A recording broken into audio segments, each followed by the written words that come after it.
Giving all praises, honors, and glories unto Yahweh Bashim, Yahweh Shah Bashim, and Kwakwadash. Double honors to the apostles and the elders of Great Millstone that told me this truth that rule well. Shalom to the sincere, hopeful elect. You brothers out there prophesying in the true name and the true doctrine about the times when the headed to for the kingdom of heaven is at hand. And the ones that believe, that consist of that number, women and children, and the helpers of the prophets. Shalom, this Kodash Payah. And real quick, I got the word here, disciple, in the etymology. Right, one who follows another for the purpose of learning, especially the personal followers of Hamashiach Yahweh Shai during his life. Right, the 12 apostles chosen or called. Because you had disciples that later on became apostles, and which were sent away. But the point being is that it's equivalent of the disciple is equivalent of what discipline.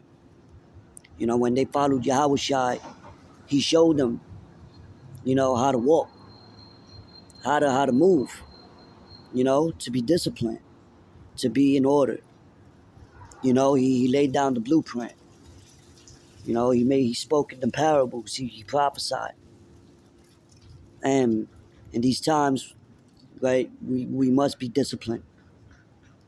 We must be, because if we can't be disciplined with ourselves, how can we discipline anybody else, right? So, we must reflect on that, because in these times coming, we're going to be in hardship. We're heading to Jacob's trouble. We're heading to the times and the events of prophecies that Yahweh Shai said would occur right before his second return, which is what? Wars and rumors of wars, famines, pestilence, earthquakes, division amongst people. Jacob's trouble, man. And you must be disciplined and spiritual, to be able to maintain, like the scriptures in Isaiah 33 verse 6. Wisdom and knowledge shall be the stability at that time. So if you're able to be level-headed in sound doctrine, you'll be stable in times of instability. Because these people are going to be unstable because they don't have that discipline. Even like fasting, with inflicting your flesh. Not always eating, not always giving into lustful sexual intercourse or whatever. Not giving into, because you could fast on anything. Social media, you could, or there's many ways to be disciplined in this truth. Brothers that got families, they would know. Because if you have a child, you discipline your child. In this truth, the Lord chastised those he loves, so that way we could what? Be in order, develop structure, develop that spiritual leadership mentality, to move forward as what? Prophets and men of the Lord. To lead by example, to learn, like what it say. I'm gonna get one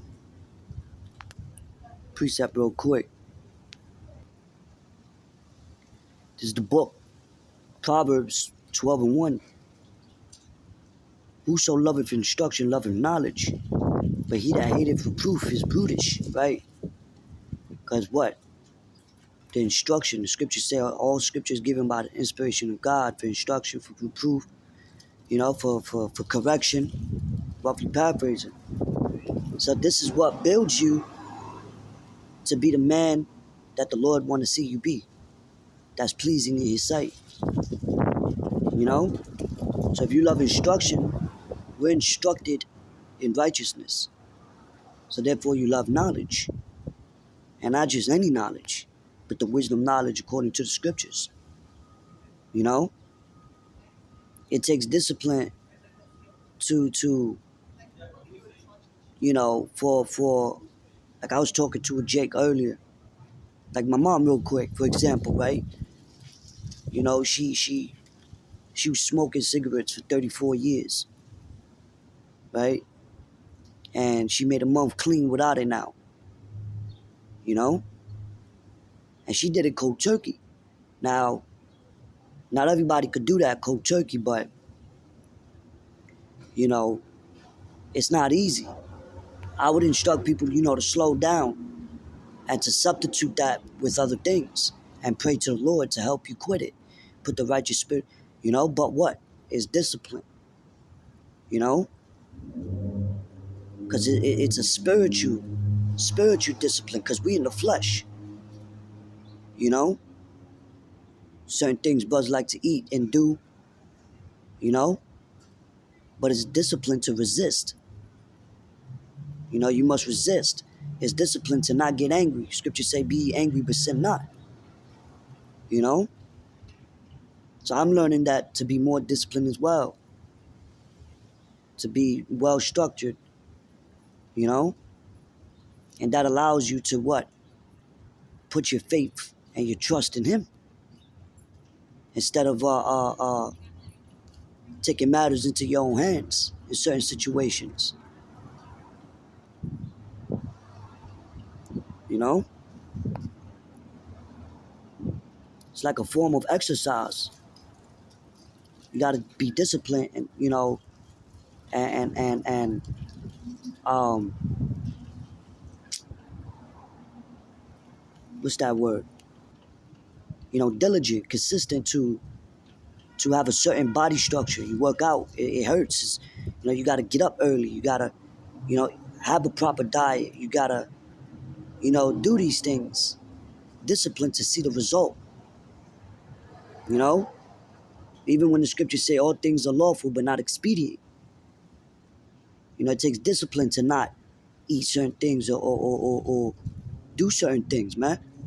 The flesh is willing, the spirit is willing, but the flesh is weak. Like it tells you here, Hebrews 12:11. Now no chastening for the present seemeth to be joyous, but grievous, right?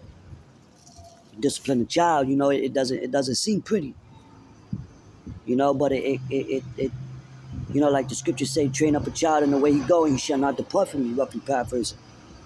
Nevertheless, afterward it yieldeth the peaceable fruit of righteousness unto them which are exercised thereby, right? Now, real quick, I'm gonna get that real quick, because the Lord chastised us.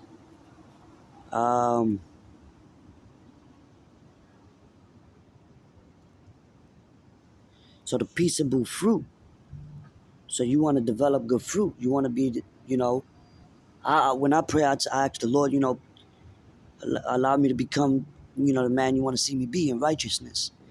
And I know He's going to put me through obstacles and trials and tribulations. It's all to shut off, to get rid of that old man,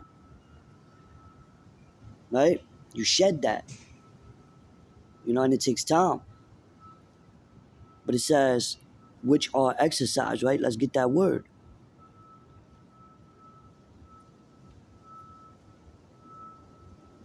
Right, to exercise vigorously in any way, either the body or the mind. And the scriptures say what? Though our outward man perish, our inward man is renewed day by day. So with that, I hope this was edifying. Till next time, I'm going to say shalom.